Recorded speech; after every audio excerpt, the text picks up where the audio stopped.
The United States isn't participating in many of the global efforts. For example, there was a recent global vaccine summit on what can we do to speed up COVID vaccine, how can we coordinate, and the United States didn't attend it. You're listening to Law and the Pandemic, a production of UC Hastings Law School and its Center on Legal Technology and Innovation, LexLab. We're your co-hosts. I'm Drew Amerson. And I'm Arika Smith.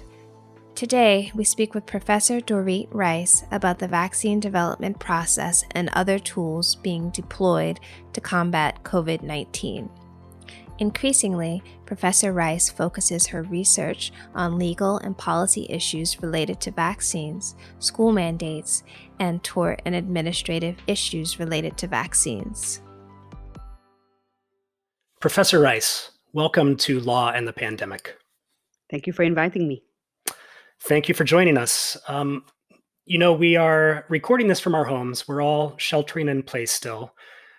State governments, local governments are slowly relaxing some restrictions, but it seems like things won't get back to any sort of normal until we have a vaccine for this disease. And I was hoping you could tell us about where we are in that process and what we can expect. Certainly. So I'm going to start with some of the basics and then move to where we are in terms of COVID-19. So what's a vaccine? A vaccine is some kind of live but weakened, dead or partial germ that's introduced into the body in order to generate an immune response. Now, two things are unusual about vaccines compared to treatments. One, a vaccine is usually given before you have the disease, so it's given to healthy people. And the second is a corollary of that. Because the vaccine is given to people who are not yet sick, we want a very high bar of safety. When you're giving something to someone who's healthy, you really don't want them to end up worse off than if they didn't get it. So the bar for vaccine safety is normally extremely high, which is why in normal times, vaccine development processes take 10 to 15 years on average. They can take anywhere longer. We still don't have a vaccine for HIV, but they normally take at least 10 to 15 years. So let's talk a little bit about how vaccines are developed in regular times. The first step in developing a vaccine is identifying, of course, what's the germ that's causing the problem. That's not an issue here. We know what the germ is. It's SARS-CoV-2, the new coronavirus that's causing COVID-19. The second step is identifying the vaccine candidate. So thinking, what should I use to counter this? Again, your goal is to insert something into the body that generates an immune response without causing harm. That's the ideal. And there's several ways to do that, and we're seeing all of them right now. One way to do it is you can take the virus or the bacteria, weaken it. In case of viruses, it's usually done by passing them through other cells and getting them to mutate in a way that makes them more adapted to other environments besides human. Viruses are parasites. They are really good at making us sick because they learn how to get into our cells, use our own DNA duplication system to make a lot more viruses and then kill the cell they're in.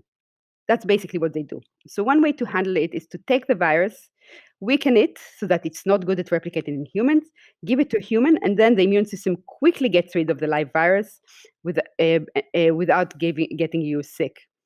Another way to do it is to kill the virus, give you the dead virus, and your immune system learns to respond to that. There's a number of other ways that I'll talk about later, but all of them aim to finding something that will trigger an immune response without the risk of the disease, and if possible, without any serious risks. That's the ideal vaccine. So the first step after you identify the virus is choose your vaccine candidate.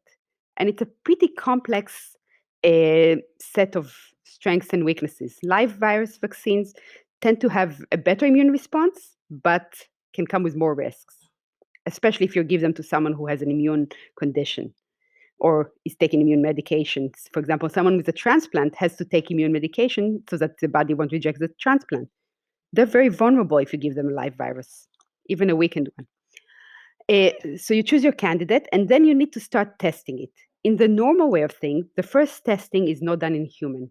You do it either in the lab in cells or in animals. Usually you get to do both at some point because your goal in that process. So the first step in safety testing is to get the FDA to give you an investigational new drug license that allows you to test in human. To do that, you have to show the FDA that you have some data that convinces you that this is going to be safe for human beings. That's either cell data or animal data. So you go to the FDA, you get the confirmation, then you start what's called stage 1 trials, which are in a small number of healthy adult volunteers. That's usually to establish safety and to establish what's the dosing schedule, what dose do you need. The second step is going to higher numbers of healthy volunteers. That's stage 2 trials. It's usually hundreds, sometimes thousands of people that are healthy and get the vaccine. Then you need to go through stage 3 trials, which are in thousands, sometimes tens of thousands of people across places. And there your aim is to get to your target population. So if it's a vaccine for babies, you want to test it in babies. If, as is probably going to happen for COVID-19, it's a vaccine that you really want to make sure works and is safe for elderly people, you want to test it in that population. Because it's not very helpful if it works great in the 20-year-old, but doesn't work for the 65-year-old. Sure. It's somewhat helpful. The 20-year-old won't infect someone else, but ideally you want it to work for everyone.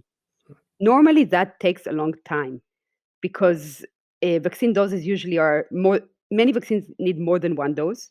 So if you give one dose today, another in a month, and another in 6 months, you have to give it enough time to see whether there were side effects and whether there was immunity.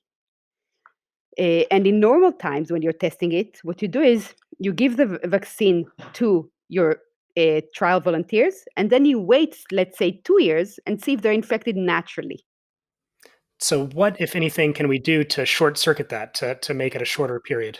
So we right now have over 100 vaccine candidates in different stages of the process. About 7 of them are already in trials. And there's a number of steps they're taking to speed this up. Some of them are more worrying, some of them are not worrying at all. So among the less worrying is once they've gone through the first stages, some of the trials start with a stage 1 and stage 2 very close together, even simultaneously. That's not that worrying because you're going through the steps, you're just doing them faster. Normally, once you get to stage, in both cases, you're testing them in healthy volunteers. In both cases, you've told them exactly what you want to do and what are the risks and the benefits.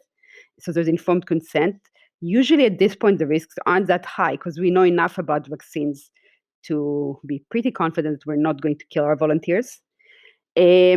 So one thing that's being done by some companies is they're shortening it to having stage 1 and stage 2 trial together. More controversially, one of the vaccine has skipped animal testing. And that's a concern because sometimes you do see problems at the animal testing stage. And when we're skipping that and starting with healthy volunteers, we haven't gone through that hoop. There's a question, are we being careful enough with our volunteers? They have to know. They have to know that they skipped animal testing. And the company had no trouble finding volunteers in spite of it. But it's still a concern. It shouldn't affect the final product because at the stage where we get to the final product, it has gone through several rounds, but it may put in danger the volunteers. The third thing that's being considered right now is what's called challenge-re-challenge trial. So normally you'd give the vaccine and then you let people be infected naturally. Challenge-re-challenge trial means that you're isolating the volunteers, you're giving them the vaccine, you're waiting 2 weeks, that's about the time it takes to create immunity. And then you're giving them the virus intentionally. That has a risk because, as we know, COVID-19 is a pretty nasty virus. It can kill. It can even kill young and healthy. You pick young and healthy volunteers for this. You put them under close medical supervision. You treat them aggressively with antivirals as soon as you give them the virus, but it's still a risk. You're still putting the volunteers directly at risk. So it's ethically problematic. There's a big ethical debate right now between bioethicists on whether that's correct. Another thing that is being done, that could be done to speed it up once you get past the first stages, is give an emergency authorization use permit in areas in crisis. So let's say you have a vaccine that went through stage 1 and stage 2, and you have an outbreak in a nursing home. That's a very high-risk population.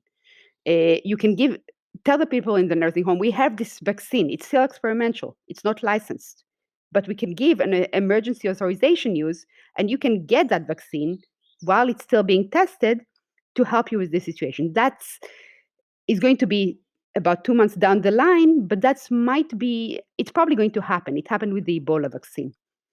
So these are some of the things that are being done. They're definitely doing it as fast as possible.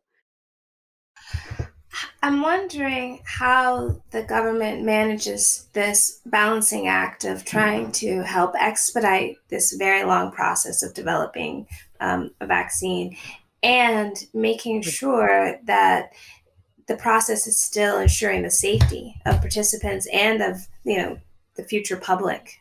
Good. So remember that the government in this case isn't necessarily in the driver's seat. What the government does is give the green light to things that private actors are coming up with. So, for example, the vaccines that skipped animal trial, the company turned to the government and said, can we skip this stage? And then the government can say yes or no. The vaccine that's now going through stage 1 and stage 2 trial together, the two companies suggested this and came up. One of the things that's happening now, so remember, COVID-19 is a global problem. We have vaccine efforts in China, vaccine effort in the UK, and they're not subject to our regulation. Of course, that might mean that unless they follow our rules, their vaccine might not be licensed in the United States, which is a problem. But a UK company, for example, is working with the government to expedite it the same way. And you're right, it's a balancing act, and government's going to have to work through it. In the FDA, the people who are managing this are civil servants. So they're not political appointees, but they are subject to some influence from the political appointees. And one of the concerns is this is a crisis. It's an objective, real crisis. The politicians are under a lot of pressure to get results fast. And the concern is that they might pressure the civil servants in a way that do give up safety testing for us. One of the things we, the public, can do is make it clear that we want not just a vaccine, but a safe one, to put kind of counter pressure. We are willing to wait 2 more months to allow more safety testing. I would add that another concern that's coming up right now is the United States isn't participating in many of the global efforts. For example, there was a recent global vaccine summit on what can we do to speed up COVID vaccine, how can we coordinate, and the United States didn't attend it. So I wanted to come back to the idea. You gave us a baseline that typically vaccines take 10 to 15 years. And I don't want to put you in the hot seat and make you a fortune teller, but best case scenario where our government is balancing these concerns, but they are pushing ahead. We've heard some people say that we could have a vaccine by the end of this calendar year. Is that realistic? What is the most realistic best case scenario you can imagine? We'd have to be super lucky. We'd have to have one of the candidates work out immediately. And remember, it's not clear that any of these candidates will actually work out. We still, again, don't have an HIV vaccine. We'll have to have one of these candidates clearly work out, clearly be effective and safe. And we'd have to have robust effectiveness data quickly, and at least enough data to say that the rate of serious side effects is less than 1 in a few thousands. It's possible, but it's certainly not certain. There's a chance, but there's also a good chance that it'll take a couple more years. And I will add that I am a vaccine advocate. I would be a little nervous about getting a vaccine that came out so quickly, because there's things that might not be known yet. I'm just curious about the comparison of the search for an HIV vaccine to what's happening now. How robust was that process? Where are we now in that? It's been many, many years, like you've said. There's been an incredibly strong effort to get an HIV vaccine. HIV is not, I'm not a virologist, so I'm going to say this with some nervousness. The main difference is in the virus. HIV is an extremely tricky virus, and it targets the immune system, which isn't true for COVID-19.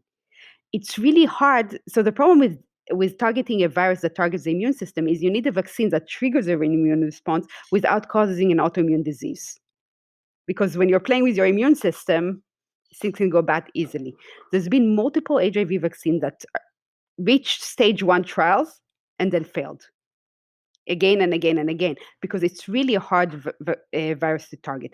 Now, coronavirus. So to remind you, we had coronaviruses outbreaks that were scary in the early 2000s, 2002, 2003. We had SARS, and a strong effort to create a vaccine for coronavirus started then. So we had some work already done. On one hand, it's good, and on one hand, it's bad. Coronaviruses aren't new. There are virologists that have dedicated their career to studying coronavirus.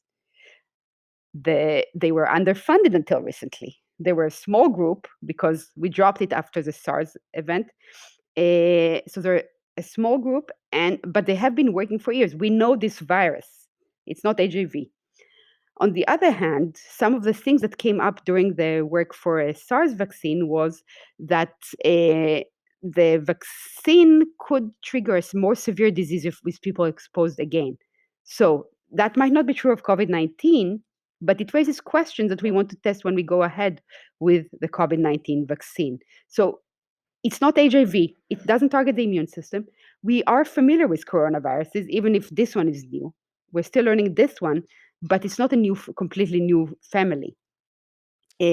So we're probably better placed to make a vaccine here, but it's still not certain. So given all the uncertainty around how long it could take to find a vaccine, we also have to deal with treating this virus as it's here. Yes. I'm curious how things are going on that front. We've heard talk about the use of hydroxychloroquine, the use of remdesivir. Mm-hmm. What does the treatment regimen look like? What can we be doing?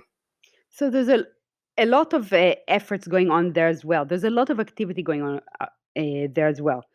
And one of the problems is really separating out good suggestions from bad on that one, because a lot of the suggestions you hear right now are problematic. So, for example, there's some claims that high levels of vitamin C can treat this. There's no real evidence behind that. In our past experience, there's been several cases where vitamin C was suggested as a magic cure and it didn't pan out.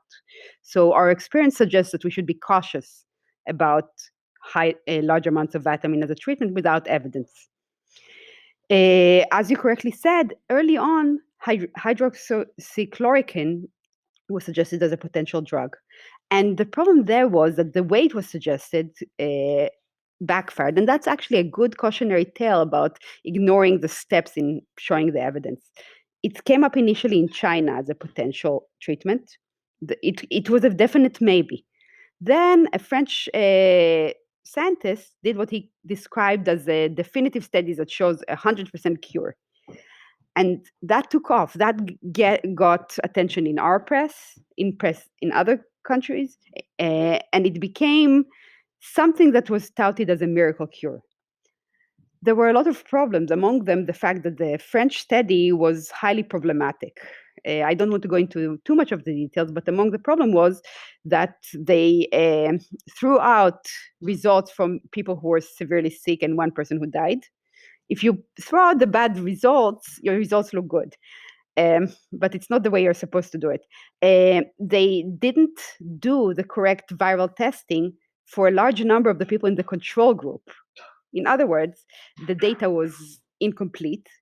And there were a number of others problems. For example, the control and test group weren't randomly selected. So it was a bad study. But one of the things we're doing now is we're putting out a lot of preprints because people want news and nobody's waiting for the final result. That means there's a lot of data coming out that's early, that didn't go through quality control, that's not vetted, and often is small. And in hydroxychloroquine, that was what supported the drug initially. It got publicity and it started being used. Now, this is a drug that's known, but it does have risks. For example, it can cause heart issues. So it was problematic to start using it extensively, especially in severely sick people, without better data than we had. it's also problematic because we do use it in real cases where there is a need. For example, people with lupus use a drug to tamper down their immune system and reduce the symptoms. And now they were suddenly running out. They couldn't use it for the real treatment. And as more evidence came out, right now, the scientific view, and again, not all scientists agree with it, but the NIH came out and said, there's no good evidence that this treats COVID-19 and it has risks. Don't use it. But it's a little late in the day. There's still people who are going to keep using it and not believe. Remdesivir is a better, we have some better evidence on that. We had a serious trial. It suggested that in people with severe disease, it has positive effect up to a limited level. We need to be cautious. It's not a magic cure, but it's another tool to help people who are severely sick. There's a lot of other things that are being looked at, but it's still early. We still don't have a good answer. Our toolbox for treating COVID-19 isn't great right now. So if there were one thing that you think, or a couple of things that you think that we should be doing more of, what would those things be, just to sort of, in conclusion, to help this process, support this process? So the first point is prevention is always better than having to treat a disease. We're doing some things for prevention. Our stay-at-home approach is good temporarily. Stay-at-home is a gap fill. It's not a long-term solution because it has severe economic costs. It has severe personal costs for people. It's not going to last, but it gives us time. And what we should be doing right now, and California is actually working on that, but not all states are. We need to see more of that, is we need to put in place the public health apparatus to isolate existing cases and prevent spread. Basically, we need to test, trace, and track and isolate. We're working on it. Once we have that, we can limit outbreaks and prevent them from spreading, especially for vulnerable populations. So the first thing is improve our testing, tracing, and tracking apparatus and work on preventing outbreaks by isolating cases. I don't think it's controversial to say the federal government did not do enough on that. States are now picking up the slack, but there's more that the federal government can do, and there's more that they should do to improve that. The other thing is reducing contact also help. If you have a vaccine trial in your area, consider volunteering. They need people, and that could be something you can do actively. There are several programs in which you can participate that track symptoms, and that's another step towards testing and tracking. We, the individual, can't directly influence the drug development process, but we can make our voices heard and say, we want a vaccine. We'll have a vaccine eventually. At least there's a good chance because this isn't HIV. But we want it safe. We don't want you to cut corners.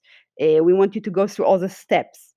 We will do our part in terms of social distancing. We hope that we can find a better balance between economic activity and social and preventing the disease. And we will do our part and make sure to go through the steps and get us what we need.